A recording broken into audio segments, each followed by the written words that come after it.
Information கிடைச்சிருக்குமா?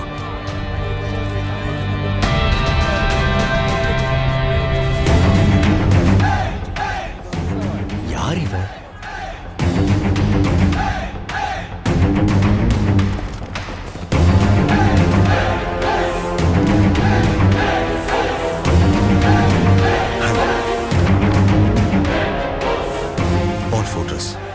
இது NeVA ரிவருக்கு நடுவில் ஒரு சின்ன தீவுல இருக்கு. போக வர ஒரே வழிதான். கண்டிப்பா மொத்த ஏரியாவையும் லாக் பண்ணி செக்யூர் பண்ணிருப்பாங்க. இப்ப என்ன பண்ண போறோம்? Are we doing it? Genius. Are we doing it?